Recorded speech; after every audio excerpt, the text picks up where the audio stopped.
guys, welcome back. Today I am here with the book addiction book tag.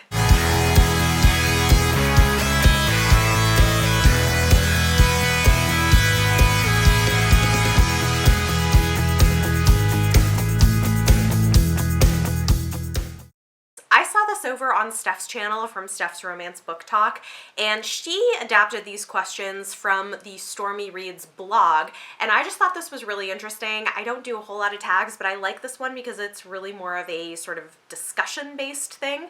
I will link all of the questions and her video down below if you guys are interested in participating, but let's go ahead and get into these. I think they're pretty interesting questions. Number 1. What is the longest amount of time you can comfortably go without picking up a book? So I have not prepared answers to these questions, but I think this is kind of an interesting one. For me, probably not that long. I start to feel a little bit antsy if I've gone more than a couple of days without reading, because now it's just such a regular part of my life. Like, my mom came to visit recently and it was really nice getting a break and hanging out with her, but I was like, oh, I'm not reading. Like, maybe I can read a little bit in the morning before I get out of bed, and like finding ways to like put it back into my life because it's just so weird for me not to be reading anything. But yeah, not long at this point. Question number 2. How many books do you carry on your person, physical or device, at any one time? Okay, so I always have my phone with me, and I often will also have a physical book with me, although not always. If I am bringing a physical book, it's just going to be one. And then on my phone, I'm usually in the middle of reading one ebook, usually an ER Chrome NetGalley, and a audiobook, but I have access to a whole lot more. I would say I typically have access to something like 50 different books in digital formats, either audiobook or ebook, but in terms of books that I would be currently in the middle of reading, I typically will have like 2 to 3 with me. Question number 3. Do you keep every book that you buy or receive, or are you happy to pass them on to make space for more? Guys, I live in Manhattan, and I read a lot of books, and a lot of books go through my hands. No way do I keep every book that I read or every book that I receive. I can't. I would be drowning in them. As it is, I'm like wondering where I'm gonna put books. No, I pretty regularly unhaul books. There's a lot of books that I don't keep that I either resell or donate or pass along to friends, and this also includes a lot of my ARCs. I keep very, very few ARCs long term, unless they're just like particularly beautiful or special in some way, but there's only a handful of those. And I don't feel the need to keep all of the books that I've read. Most of them I unhaul and move along unless they're favorites that I could see rereading, or really beautiful books that I want to have for like artistic or Instagram purposes, or I don't know. And there's also books that sometimes what I'll do is I'll keep them for a while, even though I know I'm not going to keep them forever, but I maybe want to keep them for reference for video purposes, for recommendations or discussions or whatever. So sometimes that I'll do, but yeah, no, I don't keep most of the books that I end up reading. Question number 4. How long would you spend in a bookshop on a standard visit? Oh, that's interesting. This kind of varies. I feel like my standard bookstore visits are maybe a little bit shorter now than they used to be. My standard visit, if I didn't have my kids with me, used to be probably like a couple of hours at least. But now I'm like kind of maybe sadly so familiar with most of the new books that are being published, and I have a better idea of what I'm looking for, that it's usually not quite as long, but still, you know, probably like 40 minutes, 30-40 minutes. I can easily spend longer, especially if it's a bookstore that also carries used books and I really want to take my time browsing or like hanging out, if they have a really good sci-fi fantasy section, it can be longer, but I would say on average probably something like 40 minutes. Question number 5. How much time per day do you actually spend reading? I don't know. That's an interesting question. Okay, so I've actually thought, because my friend Mara at Books Like Whoa did this video once where she vlogged her typical reading days, a couple of different types of days, and how much she reads. I should do something like that because I don't actually know how much time I spend reading. It varies a lot. I always have a physical book, an ebook, and an audiobook going, and there are days where I'll be doing chores or running errands and I'll get a lot of audiobook listening done, and then in the morning before I get out of bed, I'll usually read a little bit of my ebook, and then I'll read some at night. So this probably varies significantly. I would say a very low reading day for me is probably somewhere around an hour, and a high reading day for me, including audiobook listening time, might be something like 7 or 8 hours. Yeah. So I don't know. I really should vlog this and see. That would be interesting to know. Question number 6. Where does the task picking up a book appear on your daily to-do list? So for me, this is kind of integrated throughout my day. Like I said, usually in the morning, unless I'm really pressed for time before I get out of bed, I'll try to spend like 15 minutes or so, maybe a little more if I'm feeling really lazy, reading whatever e-arc I'm currently reading. I listen to audiobooks kind of throughout the day while I'm doing other things. In the evening, I might pick up a physical book, or if my older kid's at school and my younger kid decides to take a nap and I don't have other things that I urgently need to do, I might sit down and read for like an hour on the couch then. So it's always pretty high on my priority list, and pretty much every day I'm reading at least a little bit, which I guess is probably why I can read like 300 books in a year, because I kind of mix it in with all of the other stuff I'm doing on a daily basis. Question number 7, how many books do you reckon you own in total, include ebooks? Gosh, I don't know, man. I own a lot of books. I have not counted them, so I don't know for sure, but I suspect I probably have at least 1,000 books physically amongst all of my bookshelves, and including like all my mass market paperbacks and stuff. It's probably around 1,000 books.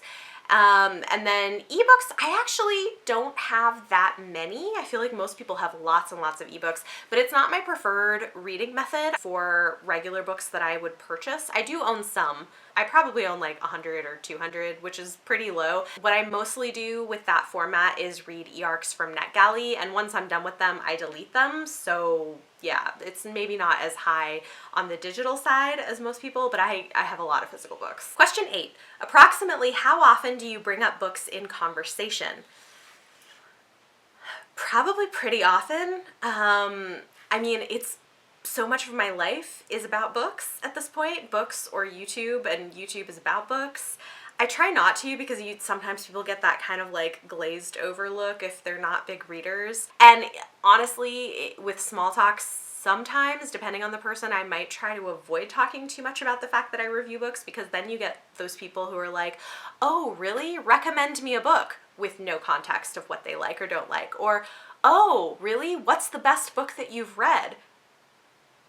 Those are like terrible questions to ask. Like, I love recommending books to people, but I need a little bit of context of what they like, and that seems to not be something everybody understands. I will say though, on the rare occasion that I meet another book person, I love talking books. I love getting to talk like publishing and imprints and cover design and arcs and like all the nitty gritty of it. I can like totally geek out about it. So when I find another person who's also into it, I'm very, very happy. Question number 9. What is the biggest book in terms of page count that you have finished reading? Okay, well, like the cop-out answer to this would probably be the Bible, because I've read the entire Bible more than once, and that's a lot of pages, like a few thousand pages at least, I would say. But really that's like a whole bunch of books combined into one, so it's more of like an anthology of books, so I'm not sure that really counts.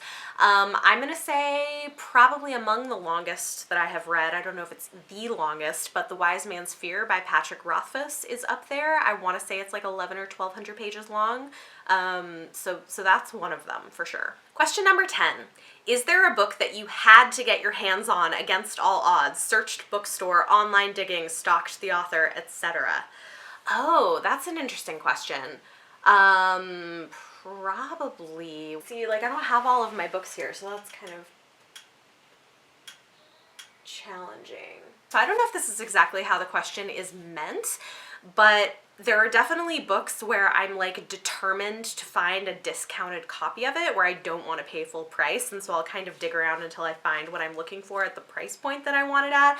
So an example of that is Red Sister by Mark Lawrence. This retails for like $24, oh, 27. So this retails for like $27 in the United States, and I didn't want to pay $27 for it. I wanted to pay significantly under $20, so I kind of dug around until I found a copy, and I think I ended up paying like $12 or 13 for this, for a hardcover copy, and I was very happy with that. So I feel like that is more the thing that I'll do, is that I'll like dig around until I can find a copy of a book at the price point that I want it at, for books that I don't necessarily have to have immediately. That I think is like the more common thing. Question number 11, is there a book that you struggled to finish because you refused to DNF? I'm sure. Like I'd used to pretty much not DNF books. And so I'm sure there were books like that. Now, if I'm struggling that much, I will DNF it or try the audiobook or something. I mean, there have been a couple of like things that I had for review that were like a little bit of a struggle to get through, but usually that was more of like a taste thing, just because of like personal preferences. I wasn't really enjoying the book so much. But for the most part now, if I'm not really loving a book, I'll DNF it. And sometimes that even means review copies. Question number 12, what are 3 or some of your main book goals for 2020 if you've started planning? I don't really know. I'm sure you will be getting a goals video from me come January, but in general, I think it's probably just wanting to read things that make me happy and not put too much pressure on myself. I always set my Goodreads goal significantly lower than what I think I'm actually gonna read, like an easy target that I know I can crush. Because I already read so much, I don't feel like I need to read more, and I definitely don't want to put pressure on myself to try to compete with myself to read more than I do. So like my Goodreads goal for 2019 was 100 books, and I'm pretty positive I'm gonna break 300, so like, yeah, I set it at something that I know I can easily accomplish, basically. Well, I'll come up with some better answers and you will be getting a goals video from me at some point. Question number 13. Have you ever had the privilege of converting someone into a reader by inspiration or your incessant nagging? Yeah, that's happened a couple of times. I don't know about since I started a Booktube channel, although I've had some people tell me that I helped them get back into reading, which is really exciting. But one of my brothers was not a big reader for a long time, and I was like, no, you just need to find the right books, maybe try like sci-fi and fantasy, and he finally did. He tried a couple of books and found that he loved it, and sci-fi fantasy kind of got him sucked into reading, and then he went to college and ended up majoring in like English or literature and became a high school English teacher. So like, hey, you know, I mean, I don't know that I was like the only person to make that happen, but I feel like I was maybe a little bit of a part of that, so that was pretty cool. I think probably the more common thing is I will convince people to read specific books, but usually they're already readers, and that's still pretty cool. When somebody says that they picked up a book because of me and then ended up loving it, that's always pretty great to hear. And the final question, number 14, is describe what books mean to you in 5 words. Oh man. Whew. What do they mean to me in 5 words? Escape, love, community, possibility, and joy. Books are definitely something that bring a lot of joy to my life. Booktube and being a book reviewer has brought me into such amazing community. I think books also bring a lot of possibility with them, and they can be escapist and fun, but I think they can also open our eyes to the ways that the world could be different and perhaps better. And I love books. I've always loved books. I am a longtime reader since I was a really young child, and books mean a lot to me. So yeah, this was so nice. I wasn't officially tagged by Steph, but when I heard her do this, I was like, this is so cool. I should really do this tag. I think it is awesome. So if you guys are interested in also doing it, I think these are great discussion questions. I'm not going to tag anyone specific in this, but if you want to do this, consider yourself tagged. Talk to me in the comments down below. Let me know any of your thoughts or feelings on any of the things that I talked about today. And for your question of the day, tell me what books mean to you. I think that's a kind of great question. What do books mean to you? Let me know. If you guys like this video, give it a thumbs up. Subscribe if you want to see more. Thank you so much for watching, and I will see you next time.